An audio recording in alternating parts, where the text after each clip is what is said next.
Okay, let's get into it. What is it that really makes someone captivating?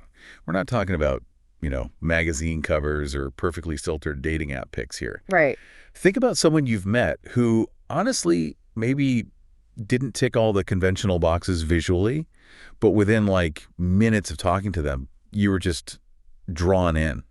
Their energy, their whole presence, their self was just magnetic. It happens all the time, doesn't it? You see someone across the room, and sure, there's an initial visual impression. Maybe they're hot, maybe not. Yeah, But then you start interacting, and either that impression deepens into something really compelling, or it just kind of, poof, evaporates. totally. Or, Yeah. like you said, someone who wasn't initially on your radar at all becomes incredibly attractive just because of who they are, their vibe. Exactly. So that's the core question here. When we move beyond that absolute surface layer, what specific personality traits are consistently talked about, both in psych research and just real-world conversations, as having significant attractive power, particularly thinking about what women find appealing? Yeah, and we've been digging into a whole stack of material psychology stuff, sure, but also surveys and just really candid discussions people are having online about their actual experiences. Right. And the goal is really to unpack all that, pull out the key insights, and give you a clearer picture of the qualities that seem to genuinely connect and hold power on a deeper, more personal level. Because focusing just on the superficial, honestly, you're missing the whole damn point of what actually draws people together long term. You really are. It's setting yourself up for disappointment, maybe. Let's just start by directly challenging that idea, that assumption that looks are everything. It's hammered into us constantly by media, by culture, isn't it? This pressure to present a perfect visual. It's relentless. It really is. But I think everyone, absolutely everyone, has had the experience of meeting someone who is conventionally attractive on the outside, maybe even stunning. Yep, seen it. But then you spend like 10 minutes with them, and their personality is just unpleasant. They might be rude or entitled or totally self-absorbed or just radiate this kind of negative energy Yeah. that makes that initial visual appeal just fade away almost instantly. It just dies. Oh, yeah. It's like meeting someone who looks like $1 million, but the minute they open their mouth, you realize their personality is worth about 17 cents, and it's all in, like, rusty pennies. Exactly. And on the flip side, you meet someone who you maybe didn't even notice at first glance in a crowded room. Right. But their warmth, their humor, their confidence, their sheer goodness, I guess, it makes them shine. They become incredibly alluring, almost transforming how you perceive them physically over time. That transformation is so real. I've definitely felt that. Someone just gets hotter the more you like them as a person. It's powerful, and it really speaks to how deeply personality impacts perception. We've seen this emphasized again and again, a person's character, whether it's pleasant, kind, charismatic, or unfortunately even toxic. It significantly shapes how attractive they are ultimately perceived to be. It's not just a minor factor, it's often the factor that determines lasting appeal. So attraction isn't this simple checklist of physical attributes like height, hair color, whatever. None at all. It's way more intricate. It's this really complex dynamic blend of many different traits interacting. You can't just boil it down to one or two things. Exactly. The physical might be the initial ping on the radar, but personality, that's the actual operating system, that dictates the entire user experience of knowing that person. Oh, I like that. And frankly, a crappy operating system, no matter how pretty the casing, just makes for a frustrating interaction. It's glitchy. That's a fantastic analogy. Okay, so if personality is the core system, what are the foundational programs? Like what's universally appealing based on what people are saying? Let's get into what comes up over and over again as the absolute bedrock. Kindness, empathy, and respect. These three. They consistently appear across all sorts of sources as being fundamentally and powerfully attractive. Let's start with kindness. It sounds simple, maybe even a little cliche, right? Be kind. Yeah, like duh. But its impact is huge. There was actually this one study, pretty big, over 4,000 people involved. It found a direct link between pro-social actions, so being kind, being helpful, and increased scores of physical attractiveness. Hold on. So the research is suggesting that being a genuinely kind person can actually make you appear better looking to others. That's pretty wild. That's the finding. It's not just about liking someone's personality in the abstract. It seems to actually change how you perceive them physically. Wow. And importantly, the study found that continued, consistent kindness had the largest effect. Like occasional nice gestures are one thing. Sure, easy enough. But a pattern of genuine kindness is where the perceived attractiveness really builds over time. And being helpful specifically, seem to have a particularly strong impact. Making an effort for others. That makes total sense. It's easy to be nice once, like hold a door when someone's right behind you. It's a whole other level to be the person who consistently shows up for friends, who helps strangers without expecting anything, who just generally contributes positively. I remember my friend Sarah telling me about this guy she went on a date with. He wasn't anyone she'd typically swipe right on based purely on photos, you know? But throughout the date, he was just incredibly kind. Like, held the door for several people, thanked the server genuinely, really listened intently when she spoke, asking thoughtful follow-up questions. Hey. She said by the end of the night, he looked completely different to her, just radiating this positive, attractive glow. His kindness literally made him hotter in her eyes. Those everyday acts are exactly the kind of examples people mention: holding a door, giving up a seat on the train, actively listening when someone just needs to vent. And it wasn't just academic findings. In the online discussions we looked at, kindness came up again and again, frequently listed as the #1 most attractive quality. #1. Wow. Kindness shown towards everyone: strangers, family, friends, service staff, like waiters is a big one people notice. Oh, yeah. How someone treats wait staff tells you a lot. Totally. Even animals. And yeah, sometimes even objects, which is less common. But I guess the point is, don't be a destructive jerk. Like, don't punch walls. Right. Don't kick the furniture when you're mad. Noted. Good life advice.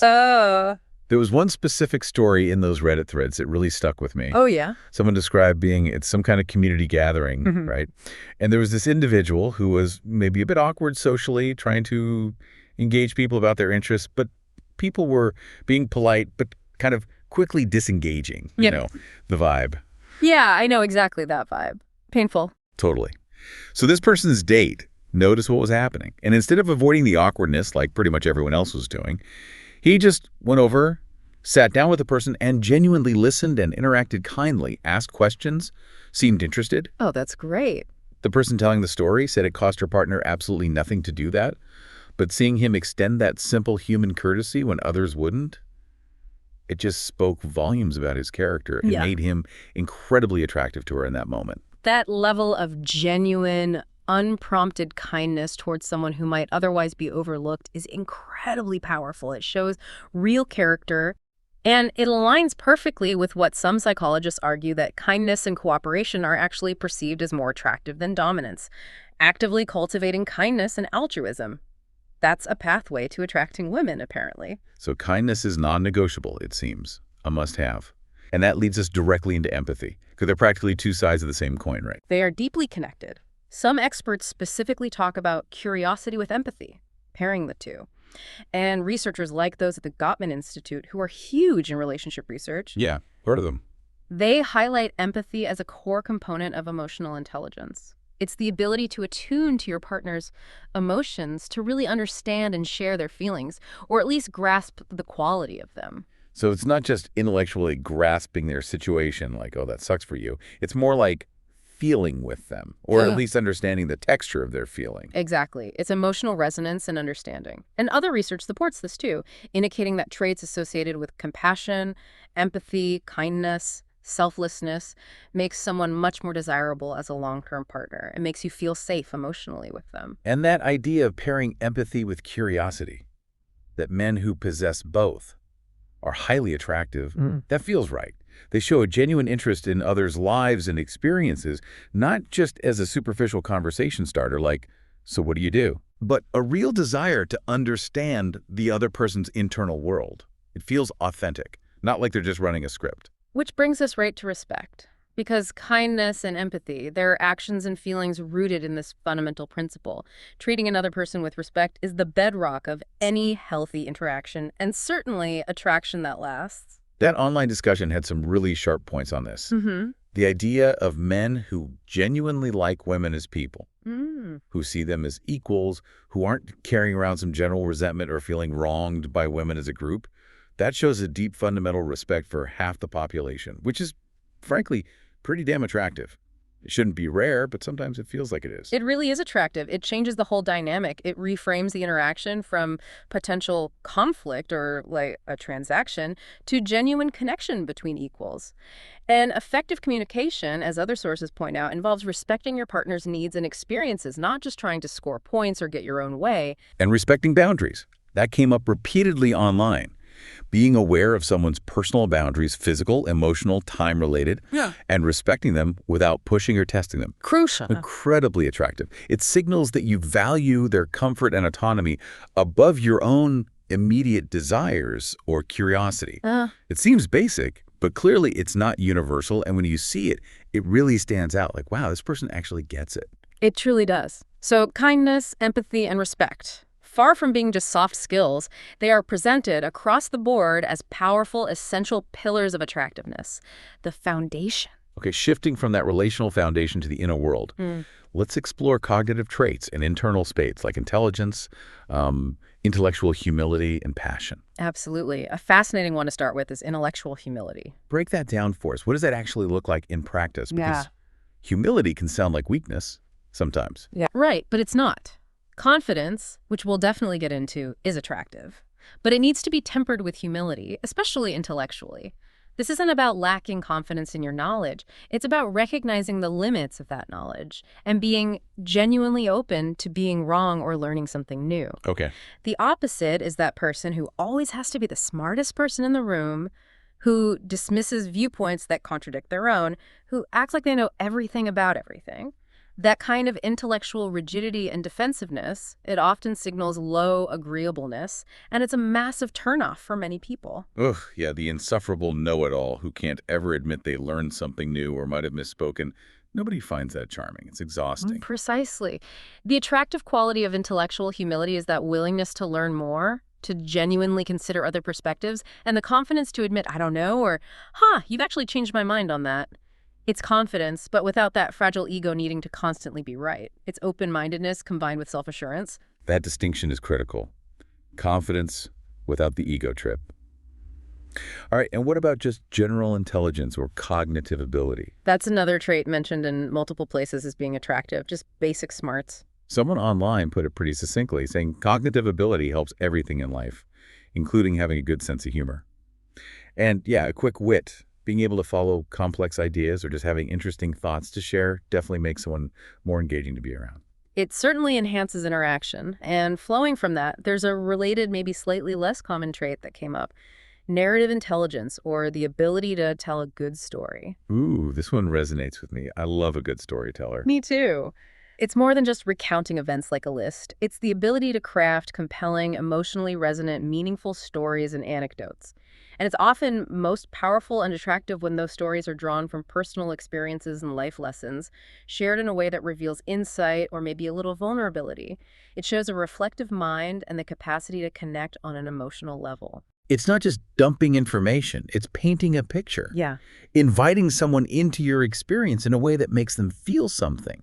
That's captivating. My grandpa was like that. He can make a trip to the grocery store sound like an epic adventure. Exactly. It's a window into their inner world and how they process life.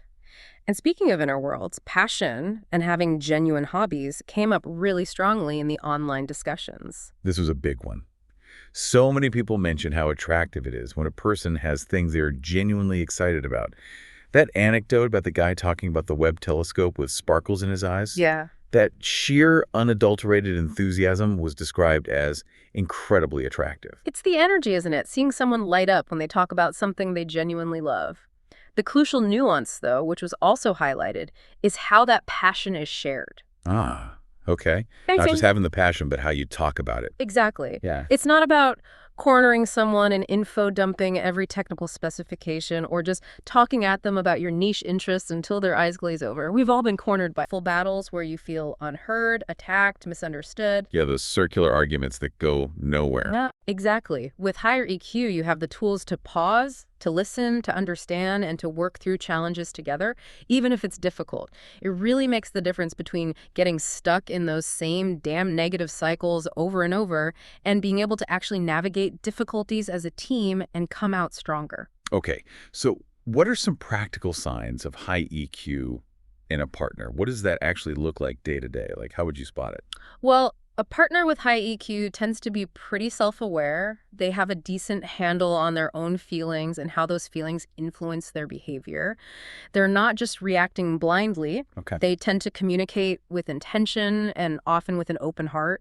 They listen deeply to understand you rather than just waiting for their turn to speak or jumping in immediately with a solution or a defense. So they're not just problem-solving robots. They're actually processing the emotional layer of what you're saying. Right.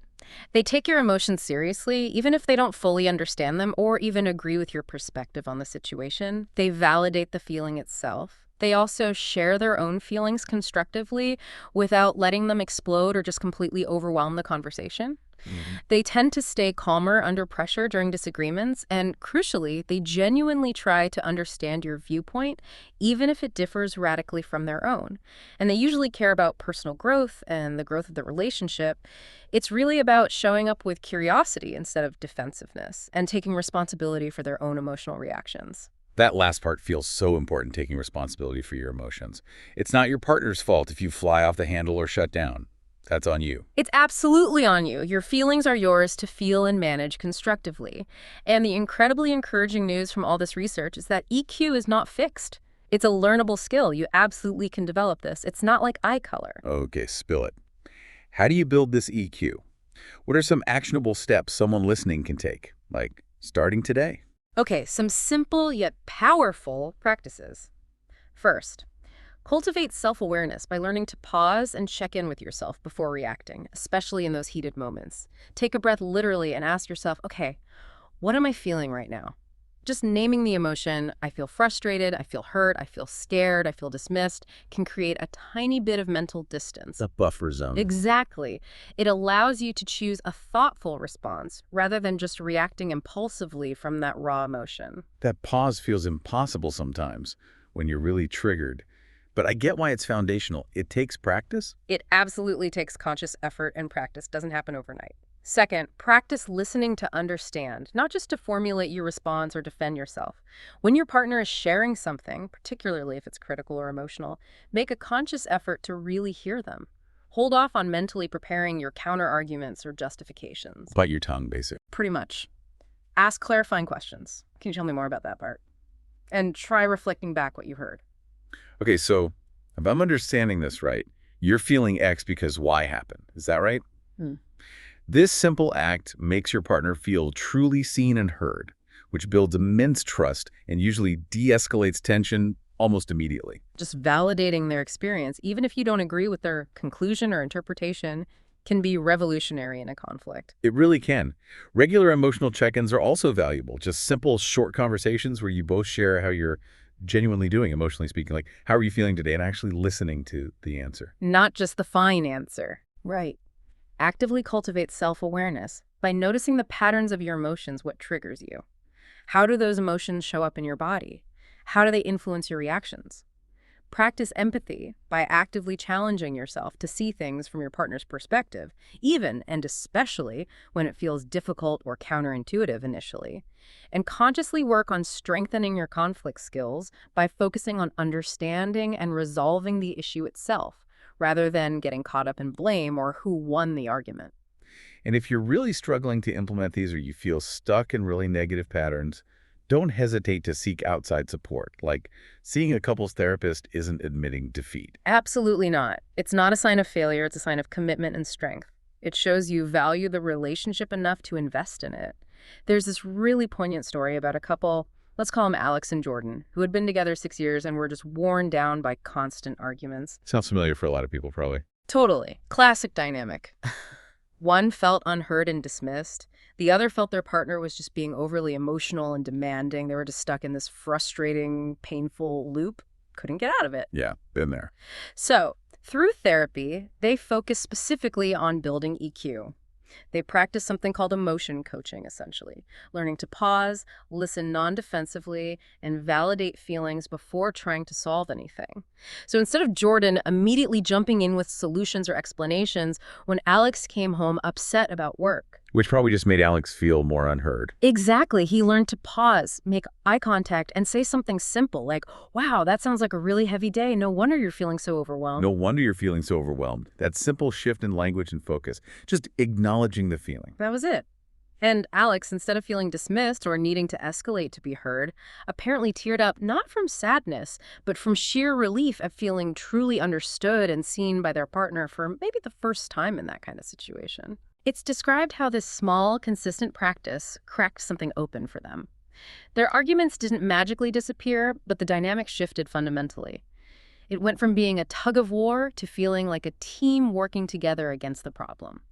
The challenges became manageable, less painful, and their connection deepened because they were actively building emotional trust. That story perfectly illustrates how foundational EQ and communication are, and how seemingly small changes in how we interact can have profound effects on the whole relationship. It's not about grand gestures all the time. It shows the practical payoff of doing the work on these skills.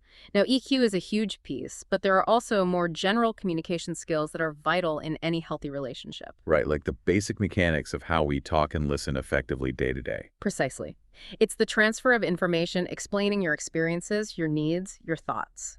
Clear communication is essential to avoiding those misunderstandings that can easily lead to hurt, resentment, and conflict. It takes practice for both partners to develop a clear, effective communication style together. And our bodies are always talking too, Yeah. right? Nonverbal communication, that's huge. Absolutely. Body posture, tone of voice, facial expressions. They convey a wealth of information about our feelings, and they often carry more weight than our spoken words, especially if the two are in conflict. Saying, "I'm fine" with your arms crossed, jaw clenched, and looking away sends a very, very different message than the words themselves. We believe the body language. Yeah, totally. You got to be aware of your own signals and learn to read your partners. Awareness is key. Okay, and listening. It's stated over and over as a very important part of effective communication. Arguably the most important part, maybe. It's certainly up there. A good listener actively encourages the other person to speak openly and honestly. They create a safe space for sharing, rather than making the speaker feel like they're being interrogated or judged. Okay, any quick tips for being a better listener? Because honestly, I think we could all probably use a refresher on this. It's harder than it sounds. Definitely. Simple things, but they make a difference. Making comfortable eye contact, not like a creepy stare down, but engaged. Lean in slightly, use affirming gestures like nodding. Maintain an open, relaxed body posture. Try not to cross your arms or turn away.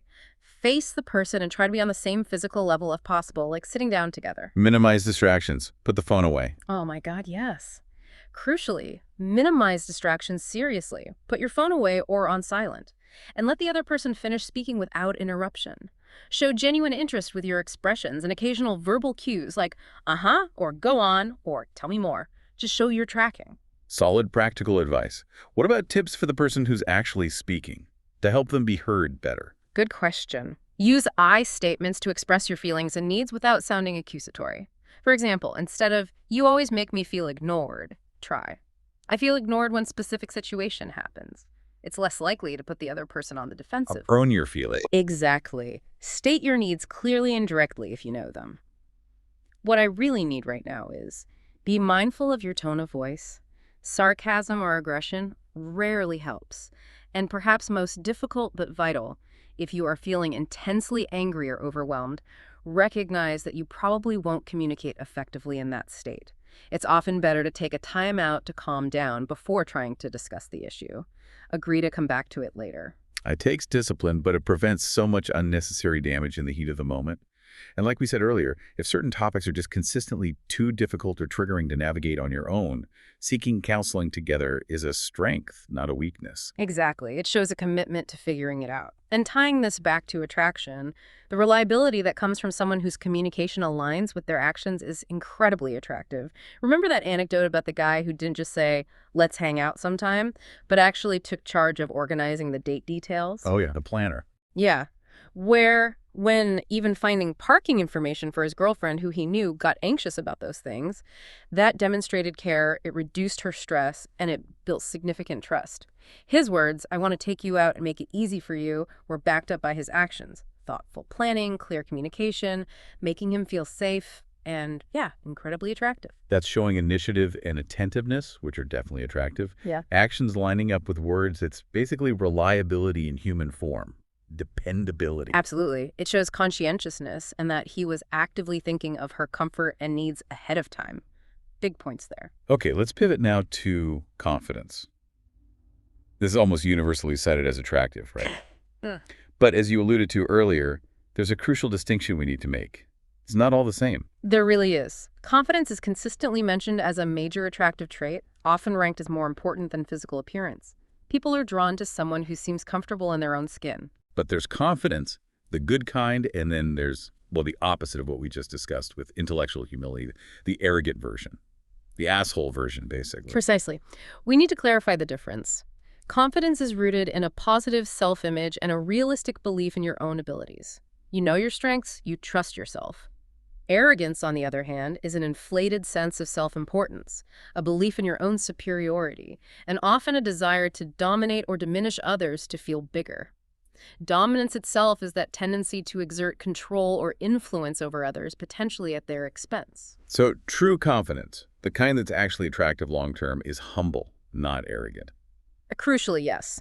Yep. And interestingly, it's sometimes noted that arrogance can actually be a mask for underlying low self-esteem or insecurity. People who are truly confident, as someone online put it beautifully, don't need to constantly prove themselves or boast or put others down. They are secure enough not to need that external validation. That makes so much sense. Someone who genuinely knows their worth doesn't need to advertise it constantly or tear others down to feel good. Their actions speak for themselves. Exactly. And this connects to a somewhat less common, but apparently highly attractive trait mentioned by some, being not easily seduced. Okay, this sounds intriguing. Like playing hard to get, because that can feel like game playing sometimes. Right, but it's explicitly not about playing games or deliberately being unavailable in a manipulative way. It's about being authentically self-possessed and focused on your own life. One psychologist put it as, "Hexy people are just a little hard to attract." But the key is why. It's not a strategy. It stems from being genuinely busy with your own goals, projects, passions, and interests, and being fundamentally satisfied with yourself independently of whether you have a partner or not. Ah, so it's genuine independence and having a full, meaningful life outside of just seeking a relationship. That self-sufficiency and strong inner world is what's attractive, not the unavailability itself. Precisely. That self-satisfaction isn't about needing validation or attention from a potential partner. It signals independence, depth of character, a rich inner life, and that they aren't desperately looking for someone else to complete them or fix their problems. That inherent security is attractive. Okay, now, let's wade into slightly more controversial territory based on some of the findings out there. We probably should address the thing regarding the dark triad traits.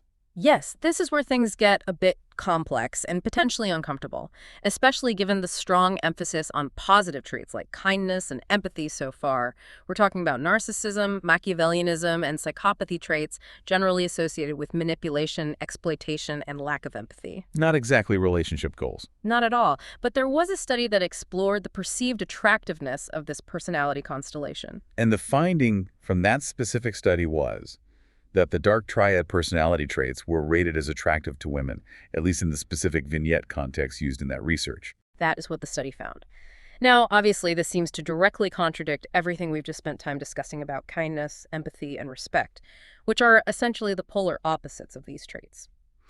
The study characterized the hypothetical character high in dark triad traits as being perceived by participants as lower in neuroticism, so less anxious or moody, lower in agreeableness, less warm cooperative, and lower in openness, less curious creative, but higher in extroversion, more outgoing assertive. Okay. While some of the perceived attractiveness could be linked to those more palatable Big Five trait perceptions, like being seen as less anxious or more outgoing, the research suggests that the dark triad traits themselves seem to contribute to the attractiveness rating beyond just those factors. So there's something specifically about these traits, known for their negative social impacts, that is perceived as attractive in some way, at least initially or superficially. That is the study's conclusion based on their data. Now, the discussion around why this might be is complex. Potential evolutionary explanations get thrown around. Maybe these traits were historically indicators of male quality or resource acquisition ability in certain harsh environments, even through ruthless means.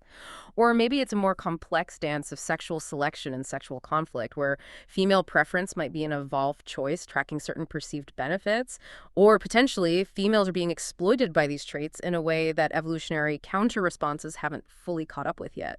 The research itself highlights the difficulty in definitively disentangling these possibilities. This is obviously a thorny finding, isn't it?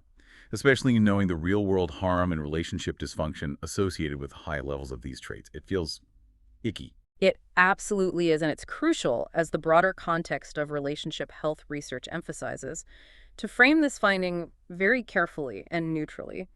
It's a study result about perceived attractiveness in a specific, limited research setting, reading descriptions of people.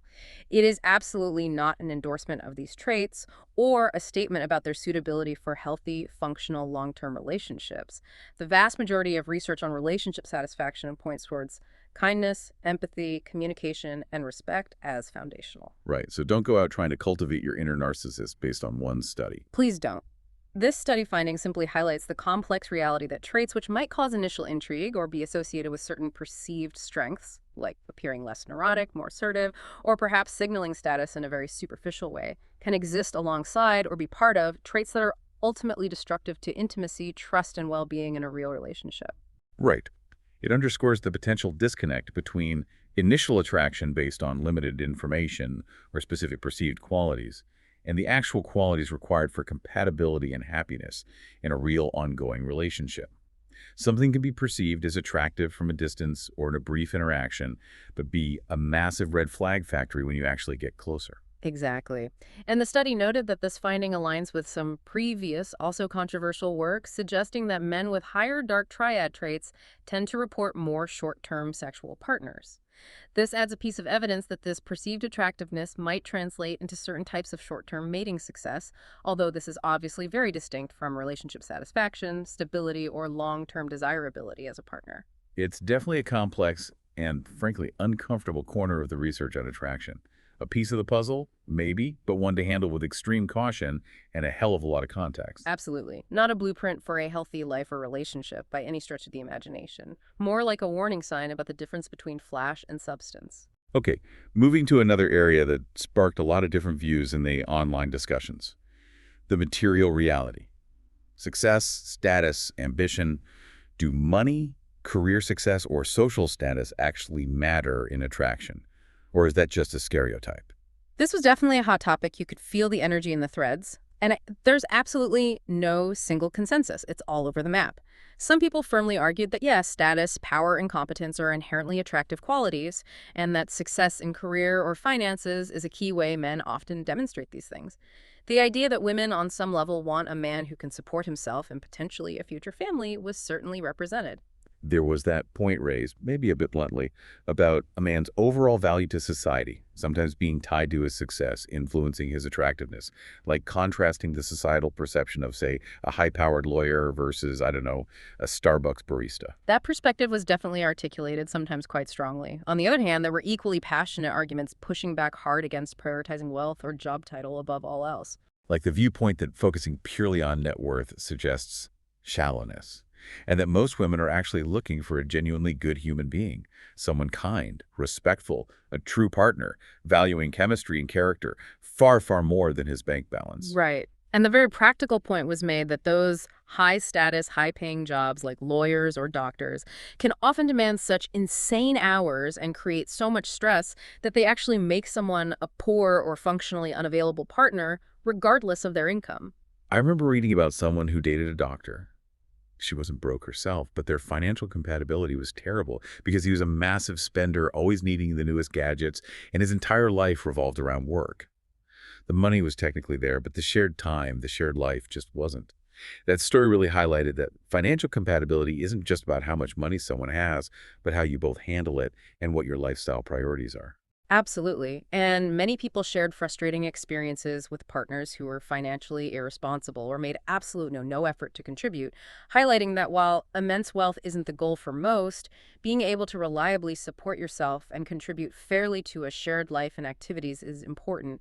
It's about partnership and not feeling like you're carrying someone financially or that they lack basic responsibility. So it's less about a specific income bracket or job title and more about financial sense, responsibility, ambition, and the ability to contribute to shared goals and experiences without being a drain. Exactly. And many people felt that ambition and work ethic were significantly more important than current success or job title. The desire to be with a man who has goals, who is driven, who works to improve himself, who has some kind of plan or direction for his future came up repeatedly. This resonates with research from evolutionary psychologists, too, suggesting that ambition and industriousness are highly valued across cultures. Seeing someone actively striving, working towards something meaningful, that future potential and drive itself is attractive, regardless of where they are right this second on the corporate ladder. Yes, that potential and forward momentum. And then there were perspectives that explicitly valued practical skills and competence over traditional white-collar status symbols. Someone who knows how to fix things around the house, can build something, can handle practical challenges like setting up a tent or building a fire, perhaps more than someone whose skills are entirely abstract or tied to a fancy car or job title. The classic appeal of someone being handy or capable in the physical world. Yeah. Not afraid to get their hands dirty. It was definitely mentioned as attractive. And finally, there was the practical reality check, especially from women, that in modern life, let's be real, two incomes are often necessary for a comfortable life, raising children, affording a home, etc. So expecting a partner to be able to contribute significantly financially and to have ambition and work ethic isn't shallow or gold digging. It's a reasonable expectation for building a stable life together in the 21st century. As one user responded rather heatedly, wanting a partner with drive isn't disgusting, it's practical. That whole conversation really showed just how sensitive this topic is, Yeah. and how differently people define success and prioritize what a partner brings to the table based on their own life experiences, values, and maybe even past relationship scars. It certainly did. It boils down to a real mix of perspectives.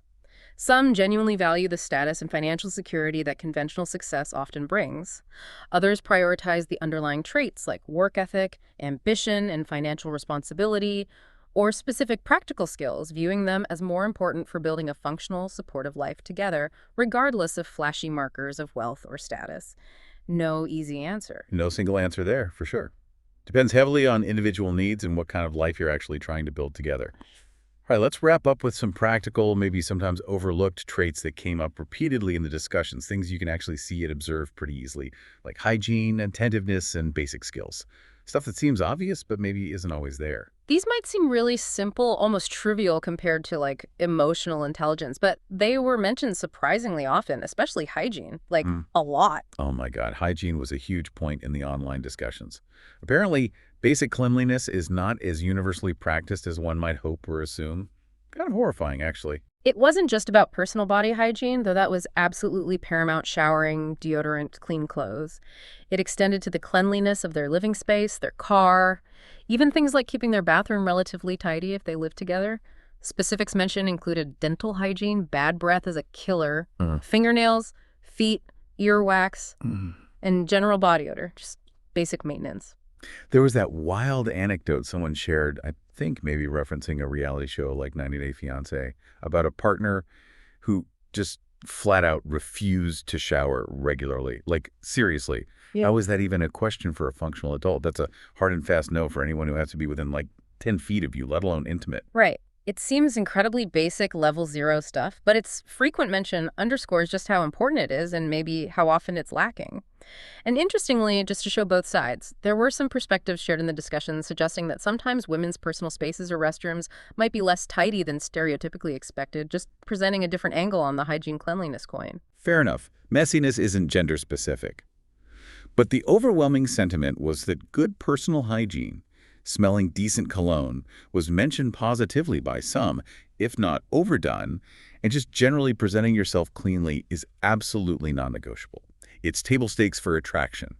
You don't get past go if you fail there. It absolutely is. Moving beyond basic hygiene, there's attentiveness.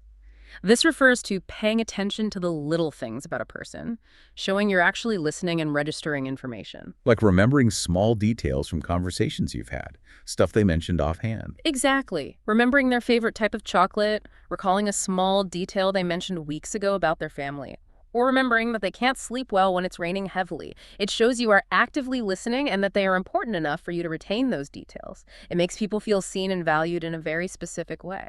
It signals genuine interest beyond just superficial chat. It shows you care enough to file away the small stuff. And related to that is anticipating needs. This came up in a few anecdotes that really resonated. The specific story about the man walking on the beach with his date and, without being asked, just noticing her shoes might be awkward and simply picking them up and carrying them for her. That's anticipating a need. He saw she might be uncomfortable walking barefoot on certain terrain or get sand everywhere, and he just proactively took care of it. That kind of conscientious action, thinking ahead for your partner's comfort or well-being without needing explicit instructions, is incredibly attractive. It shows thoughtfulness and genuine care in action. It really does. It's a small thing, but it speaks volumes. And finally, practical skills were mentioned as attractive. Like being handy around the house. Yeah. The fixer-upper type. Yes, being able to fix things, build something, or even being a good cook were all cited in the discussions as appealing traits. Competence in the real world. Practical competence and self-sufficiency. Being able to handle things, tangible things in the real world. Definitely a plus. Shows capability. It signals capability and a certain level of independence and resourcefulness, which are inherently attractive qualities, not being helpless. Man, we covered a huge range of stuff here, didn't we? From the absolute fundamentals like basic human kindness to complex communication skills and emotional intelligence, all the way to the super pragmatic stuff like keeping your place clean and remembering someone's favorite candy bar. It's crystal clear that attraction isn't simple. It's incredibly multifaceted and deeply personal for everyone. It absolutely is, but when we synthesize the insights from psychological research, dating experts, and especially these candid real-world discussions, certain qualities consistently emerge as powerful attractors, going far, far beyond just the visual. Traits like fundamental kindness, genuine empathy, intellectual curiosity paired with that crucial humility, confident self-possession, the non-arrogant kind, strong communication skills, high emotional intelligence, and authentic passion for life. They all resonate deeply. And the emphasis from so many perspectives, it seems to be on authenticity and genuine self-improvement. It's not about trying to project some fake image or chase a cliche of what you think is attractive. It's about actually cultivating these internal traits, working on becoming a better, more aware, more considerate person. That's where the capacity for real, sustainable connection is built. Absolutely. Trying to manufacture an attractive persona, like putting on an act, it rarely holds up under scrutiny in the long run. Being your authentic self while actively striving to embody these positive, relationally attuned qualities seems to be the most reliable path, not just to initial attraction, but to building meaningful, lasting connections that actually feel good. It does leave you with the final thought, though, doesn't it? Especially considering some of those contradictory findings we touched on, like the varying views on success and status, and particularly that unsettling study finding about the dark triad traits being perceived as attractive. How do you actually reconcile that in the real world? How do you distinguish between genuine, healthy inner strength and competence versus traits that might initially mimic confidence or success, but are actually rooted in manipulation, arrogance, or something potentially harmful down the line? That is the fundamental challenge, isn't it? The difference between surface appeal, that initial spark, and real relational substance. What does it mean in practice to prioritize real connection and psychological health when certain superficial or even problematic traits might trigger an initial flicker of interest or seem exciting at first glance? It requires looking beyond that initial spark, paying close attention to consistency of character over time, and understanding that perceived attractiveness isn't the same thing as compatibility or suitability for a thriving, healthy relationship. It demands discernment and maybe looking past the initial fireworks to see the actual foundation. Yeah, definitely takes looking deeper than the elevator pitch or the first impression. Something really important to keep in mind as you navigate the world and meet people, for sure. Food for thought.